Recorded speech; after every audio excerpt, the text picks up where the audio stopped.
वालेकुम सर। जी आइए, good afternoon sir. Good afternoon. बैठिए। Thank you sir. ये मिस्टर फिरोज आलम जी और फिरोज आलम, जी जे है कि जेड है, ज है कि ज है? सर, जेड आना चाहिए था लेकिन बाय मिस्टेक फैमिली की तरफ से होगी थी शुरू में, उसकी वजह से सर जे है। मैं इसको फिर अब जे ही लिखता हूँ सर। चलिए, आप तो पुलिस में, मुझे बताइए अगर आप अपना नाम बदलना चाहें तो प्रक्रिया क्या है? सर यूनिवर्सिटी से बदलवाना पड़ेगा अगर प्रॉपर चैनल। यूनिवर्सिटी से क्यों बदलवाना पड़ेगा? यूनिवर्सिटी से तो विद्यार्थियों को बदलवाना पड़ता है। सर फिर मार्कशीट वगैरह में बदलवाना पड़ेगा ना पूरी तरीके से। अच्छा, शायद यही होगा। शायद है, आपको निश्चित तौर पे नहीं पता है।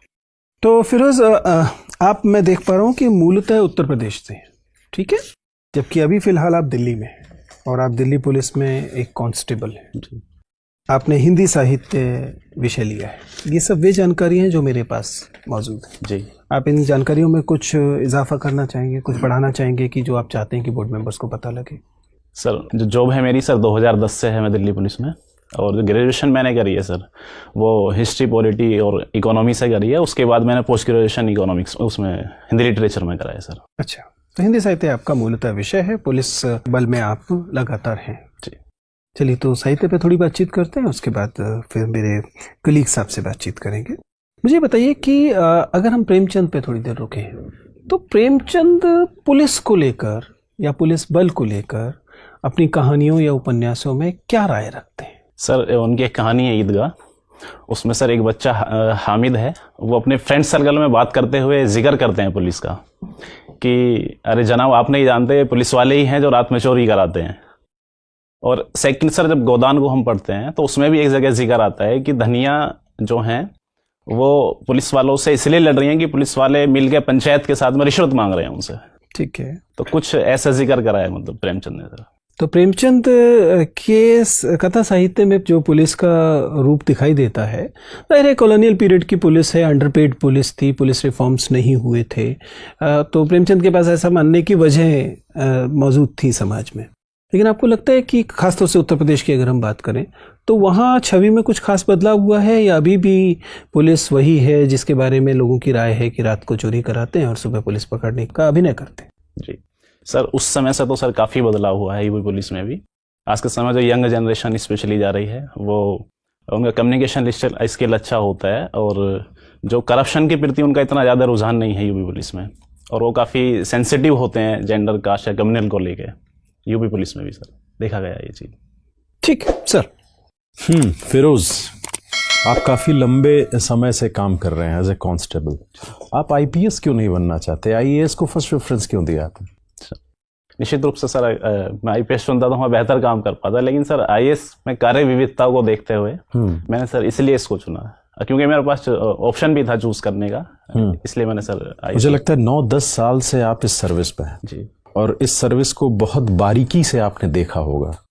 अगर ये 10 साल का अनुभव सोचिए, आपने बहुत करीब से देखा होगा कि कहाँ करप्शन होता है, कहाँ मैं आईपीएस बन के दूर कर सकता हूँ, या मतलब कैसे ज़्यादा एफिशिएंट बना सकता हूँ।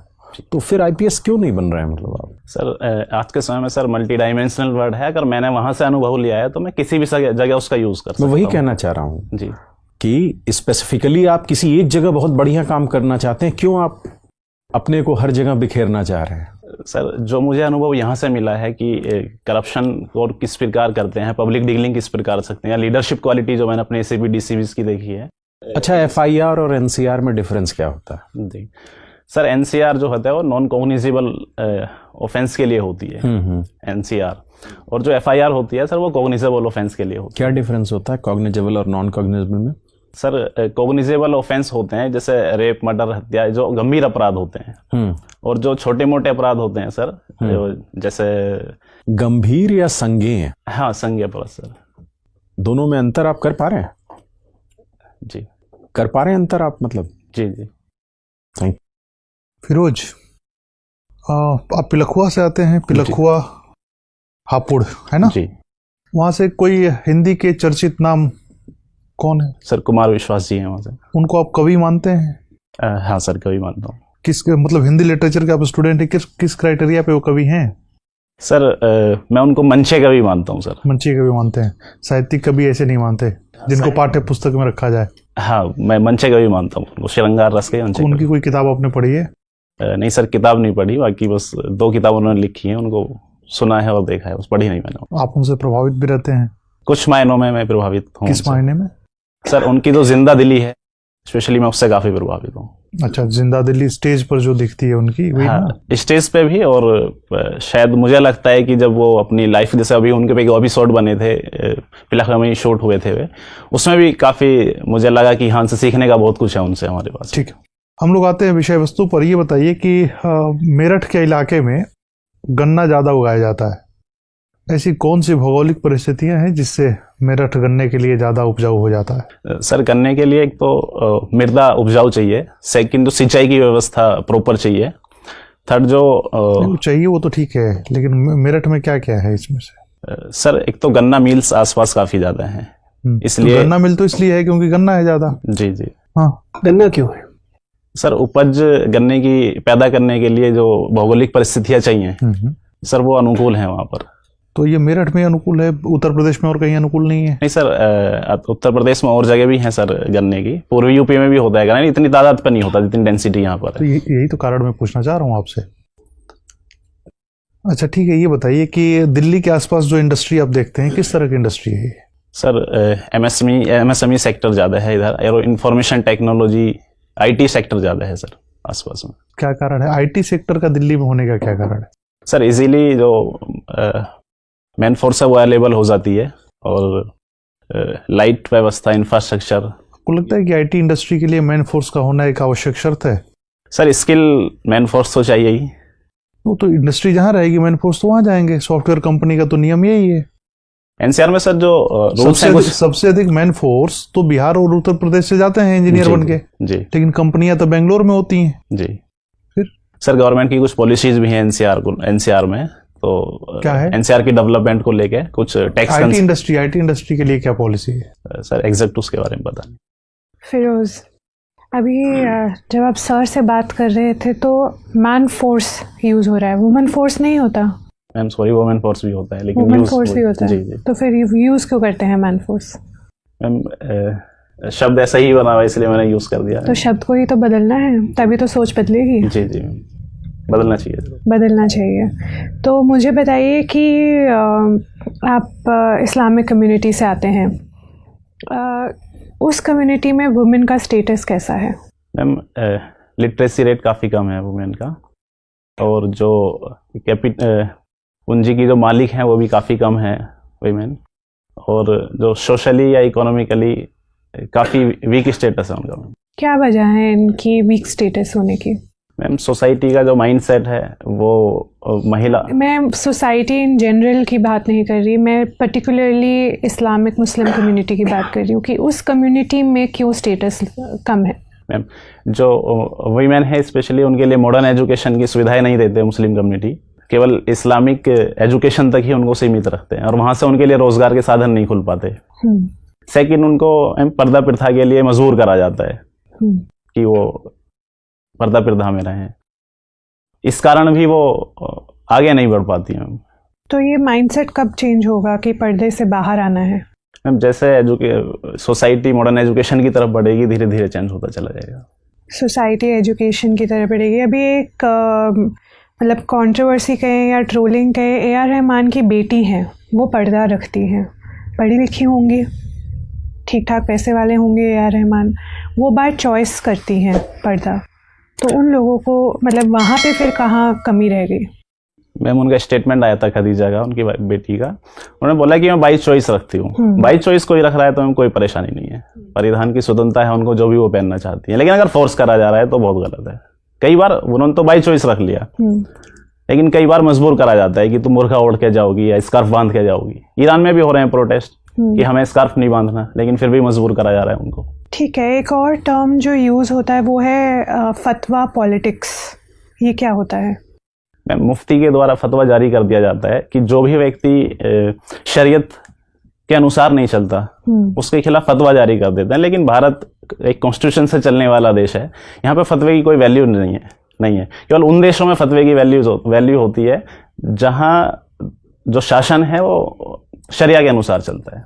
पर यहाँ तो हिंदुस्तान में भी हम आए दिन देखते हैं कि इमाम जो हैं वो कभी बोल देते हैं, फतवा जारी कर देते हैं लड़कियों के पहनावे को लेके। सानिया मिर्ज़ा के अगेंस्ट हुआ था, ठीक है, तो फिर क्यों, अगर उनकी कोई वैल्यू ही नहीं है तो फिर क्या देने का फ़ायदा फतवा? मैम वो कर देते हैं केवल अपनी लीडरशिप दिखाने के लिए, लेकिन उसका कोई मायने नहीं है भारत में। भारत में कॉन्स्टिट्यूशन के अगर दायरे में आप चल रहे हो तो आपको फतवे से डरने की ज़रूरत नहीं है किसी को भी। ठीक है, आप यूपी से आते हैं और अभी इंडिया का बजट भी आया है। यूपी की एक स्कीम है जिसको लेके नेशनल लेवल पे इम्प्लीमेंट किया जाने वाला है इस बजट के तहत। कौन सी वो स्कीम है? सॉरी मैम, पढ़ा नहीं है आपने, चलिए कोई बात नहीं, थैंक यू। फिरोज़, आप मुझे ये बताइए कि जो टर्की है ये लगातार भारत के खिलाफ बयान दे रहे हैं, इसके जो प्रेसिडेंट हैं एर्दोगन, और इन्होंने मतलब बहुत सारी आपत्तिजनक बात की है कश्मीर के मामले में। आपको क्या लगता है इनका क्या मंशा क्या है ऐसे बयान देने पर? सर, एक मंशा इनकी ये है कि ये मुस्लिम वर्ल्ड की लीडरशिप प्राप्त करना चाहते हैं। इन्होंने अभी सीए पे बयान दिया, 370 पे बयान दिया। तो सर इनकी मंशा जो है वो ये दिखाना चाहते हैं कि मैं मुस्लिम का प्रतिनिधित्व करता हूँ। अच्छा, अभी मुस्लिम जो अगर अंतर्राष्ट्रीय स्तर पे बात की जाए तो किस देश के पास प्रतिनिधित्व है इसका, मुस्लिम समाज का? हर देश अपने मुस्लिम्स का प्रतिनिधित्व स्वयं करता है, मेरा मानना जैसे है। बट इंटरनेशनल लेवल पे बात की जाए सर मुझे नहीं लगता कि कोई मुस्लिम्स का सऊदी प्रतिनिधित्व अरब, आपको नहीं लगता कि? नहीं सर, मेरे को नहीं लगता। मुझे लगता है हर देश अपने मुस्लिम के लिए अलग पॉलिसी बनाता है और वो होनी भी चाहिए। अच्छा, ठीक है, तो आपको क्या लगता है कि जैसे टर्की कश्मीर के मामले में या भारत के आंतरिक मामलों में बोल रहा है, तो उसी तरीके से भारत को भी, क्योंकि वहाँ भी एक कर्डिश माइनॉरिटी है टर्की में, तो भारत को भी उनके लिए आवाज़ उठानी चाहिए, उनके ह्यूमन राइट्स को सपोर्ट करना चाहिए, शायद उन्हें किसी तरीके की मदद भी देनी चाहिए, जिससे कि टर्की को भी समझ में आए कि ये मतलब एक तरफा नहीं है, ये दोनों तरफ से ये खेल खेला जा सकता है। सर इसमें हम उनसे नेगोशिएट कर सकते हैं कि हमारे आंतरिक मामलों में तुम हस्तक्षेप मत करो, लेकिन ये बेहतर पॉलिसी नहीं रहेगी कि हम भी उनके आंतरिक मामलों में हस्तक्षेप करें, बल्कि हम और दूसरे रूट अपना सकते हैं। ट्रेड कम कर सकते हैं, कस्टम ड्यूटी बढ़ा सकते हैं उनके माल पे, या यूएनओ में आवाज़ उठा सकते हैं। ये कुछ आप मुझे ये बताइए कि अभी यूएस ने भारत को डेवलप कंट्री मान लिया है, तो इससे क्या हमें खुश होना चाहिए या हमारे लिए चिंता का विषय है ये? सर ये हमारे लिए चिंता का विषय है। क्यों? कोई अगर आपको मतलब समझदार मान रहा है या मतलब विकसित मान रहा है तो इसमें दिक्कत क्या है? लेकिन सर हमें समझदार और विकसित माने, लेकिन हम है नहीं ना एक्चुअल में। हम तो चाहते हैं अभी तो हम सर चाहते हैं होना, हमारी कस्टम ड्यूटी बढ़ जाएगी, सब्सिडी हम नहीं दे पाएंगे एग्रीकल्चर वगैरह को, तो इसलिए सर हम तो लेकिन ये कब तक हम दूसरे से अपेक्षा रखेंगे कि हम काबिल नहीं हैं तो वो हमें छूट देते रहें? हम तो कभी फिर विकसित हो ही नहीं पाएंगे। सर निश्चित रूप से हम विकसित हो जाएंगे थोड़े समय बाद, लेकिन जब तक हमारी पर कैपिटा इनकम नहीं बढ़ जाती, जीडीपी हमारी बहुत अच्छे स्तर पर नहीं पहुंच जाती, या एग्रीकल्चर सेक्टर हमारा, तो हमें मतलब क्या यूएस से रिक्वेस्ट करनी चाहिए या हमें अपने को विकसित करने के ऊपर ध्यान देना चाहिए? बिल्कुल सर, विकसित करने के ऊपर ध्यान देना चाहिए हमें अपने। ठीक है, आप मुझे ये बताइए कि एंड टू एंड एन्क्रिप्शन क्या होता है? Sir end to end encryption में जो इन्फॉर्मेशन होती है सेंडर और रिसीवर के पास होती है, बीच में उसको कोई क्रैक नहीं कर सकता। अच्छा, आप तो पुलिस में हैं, इससे नुकसान क्या है? इससे सर नुकसान ये है कि जो हमारी इंटेलिजेंस एजेंसीज हैं वो इन्फॉर्मेशन को इजीली कलेक्ट नहीं कर पाएंगी। जैसे अभी फेसबुक है या व्हाट्सएप है, उनकी इन्फॉर्मेशन के लिए हमें डिमांड करनी से रोक देना चाहिए। मतलब क्या, किस तरफ है आप? ये एंड टू एंड एन्क्रिप्शन को अलाउ करना चाहिए, इसको रोक देना चाहिए? नहीं सर, अलाउ करना चाहिए, लेकिन थोड़ी सी परमिशन होनी चाहिए इंटेलिजेंस एजेंसी के पास में कुछ इश्यूज को, कुछ कंडीशंस में। ठीक है, अच्छा मुझे ये बताइए कि क्या बेल एक अधिकार है? सर कुछ मामलों में राइट्स है ये। अच्छा, मेरा आखिरी सवाल आपसे ये है कि पुलिस का अत्याचार या पुलिस पर अत्याचार, इनमें से कौन सी चीज़ पे कम ध्यान दिया जाता है? सर दोनों ही चीज़ पे ध्यान दिया जा रहा है वैसे तो, लेकिन ज़्यादा ध्यान इस पे दिया जाता है कि जो पुलिस अत्याचार करती है, लेकिन जो पुलिस पे अत्याचार होते हैं उसको। फिरोज मैं आपकी सर्विस चॉइसेस को समझने की कोशिश कर रहा हूँ। आपने लिखा कि आपको घर परिवार के साथ समय बिताना अच्छा लगता है, तो शायद ये एक वजह रही होगी जिससे कि आपने फॉरेन सर्विसेज को इतनी कम महत्व दिया है, जबकि देश की कुछ सबसे प्रतिष्ठित सेवाओं में से है। लेकिन अगर यह सिद्धांत भी माना जाए तो फिर ये नहीं समझ में आता कि आप अंडमान निकोबार सर्विस को तो इतना ऊपर महत्व दे रहे हैं कि आपने सारी सेंट्रल सर्विसेज को छोड़कर इस ग्रुप बी सर्विस को वरीयता दी है। आप इतने कॉम्प्लिकेटेड निर्णय प्रक्रिया को क्यों अपना रहे हैं? सर इसका कारण फैमिली नहीं था। जो जिस क्राइटेरिया पे मैंने इसको पीछे रखा उसका एक कारण ये था कि जो प्रतिनिधित्व देश का करने के लिए फ्लुएंट इंग्लिश चाहिए। मुझे अपने बैकग्राउंड से और अभी तक के स्टडी करने के बावजूद ये महसूस हुआ। दुनिया के कितने देश अंग्रेजी बोलते हैं? आपको जिन देशों में स्थापित किया जाएगा वहाँ अंग्रेजी भाषा होगी तो जरूरी नहीं है। आधी दुनिया तो स्पेनिश और फ्रेंच के भरोसे चलती है, वो तो किसी को नहीं आती भारत में। दूसरा कारण सर इसमें यह भी रहा, जब मैं इसको 15 नंबर पर मैंने इसको भरा कि जब मेरे पास ऑप्शन है ऑलरेडी देश में ही काम करने का अपने ही देश के लिए। फिर आपने डेनिक्स क्यों भरा? वो तो आपको अंडमान निकोबार पर टक देंगे। पिलखुआ वालों को तो स्पेलिंग करने में भी दिक्कत होगी। देश की तो अंडमान निकोबार भी चाहे कितनी दूर सही, अपने देश में ही तो काम कर रहे हैं हम। तो फिर आपने ग्रुप बी सर्विस को ग्रुप ए की सर्विस से ऊपर क्यों रखा? सर कुछ सर्विस ऐसी थी जो दिल्ली में इजीली अवेलेबल थी, मैंने कुछ इसलिए सर उनको ग्रुप बी को नहीं, लेकिन ऐसी कई सारी सर्विसेज जिनमें अधिकतर समय आपको दिल्ली में रहना होगा उन्हें आपने नीचे रखा है। आर्मी हेडक्वार्टर सर्विसेज हैं या सेंट्रल सेक्रेटरीट की जो सर्विसेज हैं उन सब में तो आप लगातार दिल्ली में रहते हैं, उन्हें भी आपने महत्व नहीं दिया। उसकी जगह पे आपने डेनिक्स जैसी सर्विस को रखा जो कि एक ग्रुप बी सर्विस है। सर दानिश इसलिए रखा कि मैं ऑलरेडी पुलिस में काफी समय मैंने बिताया है। लेकिन आईपीएस के दौरान आपने इस तर्क को स्वीकार नहीं किया? मैंने उसमें सर जब आईएएस के लिए मैंने फर्स्ट प्रेफरेंस थी उसकी कार्य विविधता देखी, उसके बाद फिर सर सेकंड मैंने आईपीएस रखा और आईआरएस रखने के बाद फिर मैंने सोचा कि मैं किसको रखूं। फिर मेरे यहाँ पे कि मेरे 10 साल का वर्क एक्सपीरियंस मुझे काम आए, इसलिए मैंने दानिश को ऊपर रखा सर। आप बहुत कंफ्यूज हैं। फिरोज, आप ओबीसी हैं? EWS sir. ईडब्ल्यूएस है। अभी हाल में सरकार ने जो ये सीमा है आय की, इसे ओबीसी के मामले में बढ़ाने की बात की है, जबकि लगता ही है कि शायद ये और कम की जानी चाहिए थी। सुना है कि 11 से 12 लाख की आमदनी शामिल की जाएगी। जाहिर है कि फिर ईडब्ल्यूएस में भी की जाएगी। आपको क्या लगता है कि यह कदम एक सकारात्मक कदम है या यह रिप्रेजेंटेशन को इलीट्स तक सीमित कर देगा? सर मुझे लगता है कि 8 लाख की इनकम जो क्रीमी लेयर की सीमा है वो बिल्कुल अभी फिलहाल की स्थिति में बिल्कुल ठीक है सर। उससे अगर ऊपर हम इसको बढ़ाते हैं तो मुझे लगता है कि रिजर्वेशन उन लोगों को भी मिलेगा जिनको जरूरत नहीं है रिजर्वेशन की। 8 लाख की सीमा सर इस समय बिल्कुल ठीक लगती है। ठीक है, फिर आपसे बात करके अच्छा लगा। आप जा सकते हैं। Thank you. Thank you.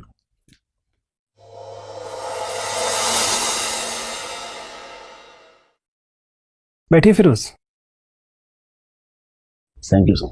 जी फिरोज, आपके हिसाब से 2 चीज़ें बताइए। एक तो पिछले इंटरव्यू से आपके इंटरव्यू में जो चेंज है वो आपके हिसाब से कितना पॉजिटिव चेंज है, और दूसरा कौन से एरियाज अभी आपको लग रहे हैं कि सर अभी काम करना बाकी है?